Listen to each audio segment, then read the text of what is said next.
बिस्मिल्लाहिर्रहमानिर्रहीम। अनगिनत दरूद व सलाम नबी आखिर-ओ-ज़मां मोहम्मद मुस्तफ़ा सल्लल्लाहु अलैहि वसल्लम और उनकी आल पर।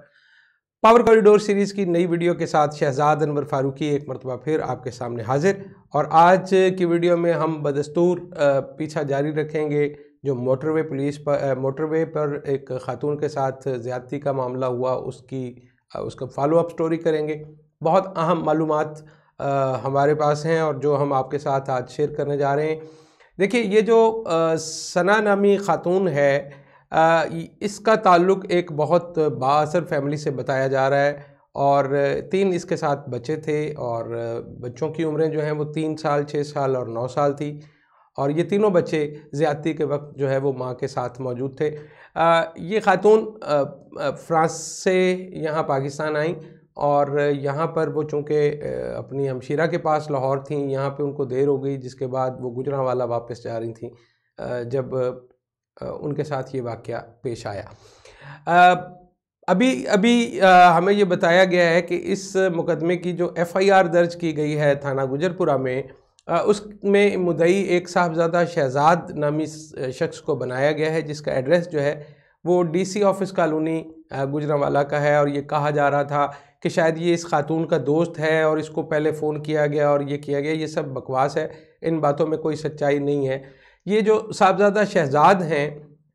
इनको पुलिस ने अपनी नाअहली छुपाने के लिए मुद्दई बनाया। वो हकीकतन वहाँ से गुज़र रहे थे और राहगीर थे और वो एक जगह पे डॉल्फिन पुलिस के एहलकारों को खड़ा देखकर वो रुक गए और उन्होंने अपने तई कानून की मदद करने की कोशिश की, जिसके बायस उनको इस मुकदमे में शामिल किया गया और उनको एक तरह से मुद्दई बना लिया गया। मामला ये है कि इसी तरह की हरकत जो हैं, पंजाब पुलिस हो या कोई भी पुलिस हो, उसी के बायस लोग जो हैं वो तावन नहीं करते और पुलिस के साथ रुकना पसंद नहीं करते। अगर एक शरीफ आदमी वहाँ पे रुक गया था और वो चाहता था कि अगर किसी के साथ कोई मामला हुआ है तो वो उसमें किसी तरह से अगर हाथ बटा सकता है तो वो हाथ बटाए, लेकिन उस कोशिश को सोशल मीडिया पर भी बहुत बुरी तरह से, और यकीनन ये तमाम ख़बरें जो इस तरह की ऊट पटांग आ रही थी वो पुलिस के ज़राए से ही लीक की गई, ताकि इस मुकदमे के ऊपर जो प्रेशर है पंजाब पुलिस की नाअहली के हवाले से, उसको किसी तरह से रफ़ा दफ़ा किया जा सके, छुपाया जा सके। इनाम गनी साहब जो नए IG हैं,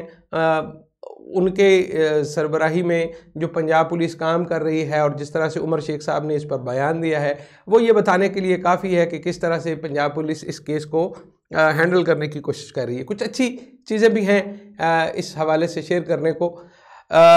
जो IG पंजाब हैं, उन्होंने इस जाए बकुआ का दौरा किया और ये कहा कि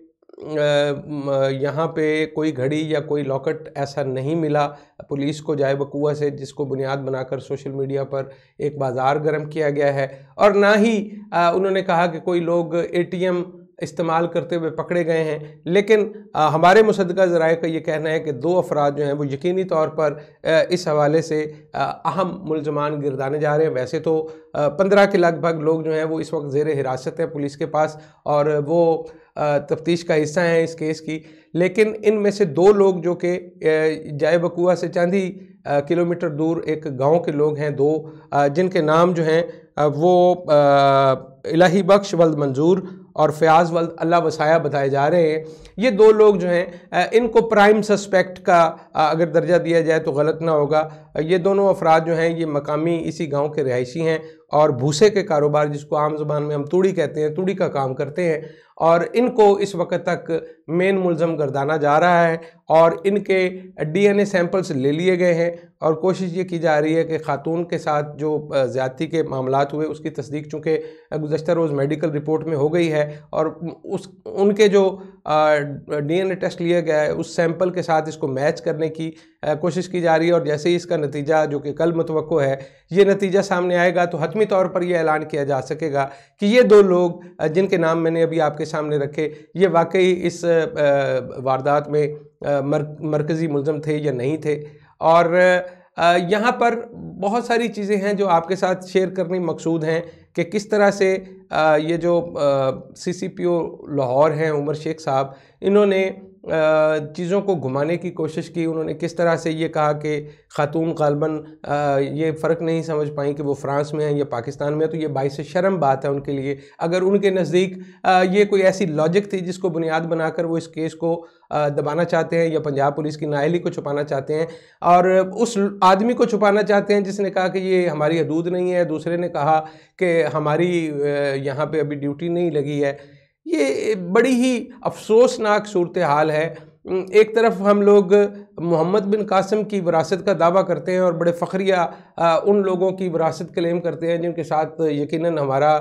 उस तरह से कोई वास्ता नहीं है, चूँकि वो किसी और सरज़मीन से आए थे। यहाँ पर जो मकामी लोग हैं, आप उन लोगों से भी वाकिफ़ होंगे जो मोहम्मद बिन कासिम और इस तरह से जो दूसरे लोग जो कि अफ़गानिस्तान से आए उनको बैरूनी हमला आवर गर्दानते हैं। मैं इस बात की बहस में नहीं पड़ता, लेकिन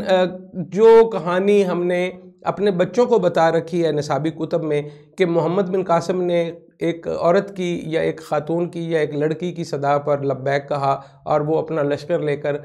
हिंदुस्तान आया और उन ख़वातीन को राजा दाहिर से छुड़ाने की कोशिश की, या तो ये कहानी आप अपने निसाबी किताबों में से निकाल दीजिए या फिर आप यकीनन इस बात का सबूत दीजिए कि आप वाकई उसके वारिस हैं और किसी खातून के साथ अगर कोई ज़्यादती का मामला होता है तो उसको आप किसी न किसी तरह निमटाने की कोशिश करेंगे और उस मुल्ज़म को जो कि वाकई इस हरकत का मुर्तकब हुआ है उसको कैफर किरदार तक पहुँचाने में अपना फ़र्ज़ जो है वो दयानतदारी से सर अंजाम देंगे। जहाँ तक दयानतदारी से फ़राइज़ की बात अगर हम करें तो कुछ कहानियाँ CCPO उमर शेख साहब के हवाले से भी हैं। उमर शेख साहब के हवाले से ये कहा जा रहा है कि उनकी जो प्रमोशन बोर्ड में जो रिपोर्ट पेश हुई जो कि इंटेलिजेंस ब्यूरो ने सबमिट की, उसमें ये लिखा गया कि ये साहब जो हैं इनका इखलाकी किरदार जो है वो भी करप्ट लिखा हुआ है और इनका जो माली इनकी साख है उसके आगे भी करप्ट लिखा हुआ है। तो एक ऐसा फ़र्द जो कि माली और इखलाकी तौर पर करप्ट के ज़ुमरे में आता है, उसको आपने इतनी अहम जिम्मेदारी दी और पंजाब का सबसे बड़ा शहर दारुल हुकूमत की अगर पुलिस फ़ोर्स उसके ज़ेरे निगरानी काम कर रही है तो मुझे नहीं पता कि वो किस तरह का काम कर रही होगी। एक और इस मामले में चीज़ आपके सामने मैं रखता चलूँ कि उमर शेख साहब जब फैसलाबाद में बतौर SP काम कर रहे थे तो कहा यह जाता है एक नियाज़ी साहब जो कि एडिशनल सेशन जज थे उस वक्त, उनकी अदालत में एक मुकदमा दायर किया गया कि उन्होंने एक डकैती के मुल्ज़म को अदालत के सामने पेश किए बगैर अपने इख्तियारात का नाजायज़ फ़ायदा उठाते हुए बाहर निकाल दिया और मुद्दई उनके ख़िलाफ़ जब अदालत में गए कि ये किस तरह से एक मरकज़ी मुल्ज़म को छोड़ सकते हैं, तो उस पे उन्होंने एक ऐसा अदालती आर्डर जो कि हाई कोर्ट की तरफ से जारी किया गया था वो एडिशनल सेशन जज के सामने रखा, जिसमें ये बताया गया कि हाई कोर्ट ने यह कहा है कि चूंकि दोनों फ्रीकैन की सुलह हो गई है तो इस मामले को ज़्यादा प्रॉब करने की ज़रूरत नहीं है। ताहम मुद्दई का ये कहना था, जो उस मुकदमे में मुद्दई था उसने ये कहा कि मैं हाई कोर्ट में आज तक पेश नहीं हुआ, जिसका मतलब जो नियाज़ी साहब हैं एडिशनल सेशन जज, उनकी नज़र में ये था कि इन्होंने हाई कोर्ट में कोई फ़र्ज़ी बंदा पेश करके किसी न किसी तरह से सुलहनामे का एक बयान हासिल किया है लाहौर हाई कोर्ट की किसी अदालत से। तो ये वो सारी चीज़ें हैं जो आपके सामने रखना मकसूद है। ये कल की जो क्लिनिकल लैब की रिपोर्ट होगी, जो DNA की रिपोर्ट है फ्रांसिक की, वो बड़ी धमाका खेज़ होगी और उसकी रोशनी में ये तय किया जा सकेगा कि आया ये जो दो साहिबान हैं जिनके नाम जो हैं हमें वो बताए जा रहे हैं, इलाही बख्श वल्द मंजूर और फ़याज़ वल्द अल्लाह वसाया, ये दोनों वाकई इस केस में मुल्ज़म हैं या नहीं हैं। और जो मुद्दई शहजाद के हवाले से कहानियाँ गढ़ी जा रही हैं उसमें यकीनन कोई सच्चाई नहीं है, क्योंकि बहुत सारी अफवाहें उड़ाई गई और ये कहा गया कि शायद खातून की कोई उससे दोस्ती थी। ये बड़ी एक आम सी बात है हमारे मुआशरे में कि अगर किसी खातून के साथ बदकिस्मती से ऐसा वाक़या हो जाए तो हम अपनी माँ बहन का तसव्वुर ज़हन में लाए बग़ैर उसके बारे में और उसके किरदार के बारे में ऐसी ऐसी बातें करते हैं कि जिनका तसव्वुर शायद आप अपनी माँ बहन बेटी के हवाले से करना पसंद ना करते हों। बहरहाल इस केस का जो भी नतीजा निकलेगा और कल जो भी हालात होंगे वो हम आपके साथ शेयर करेंगे। अपना बहुत सारा ख्याल रखिएगा। इंशाल्लाह कल मुलाकात होगी। अल्लाह निगहबान।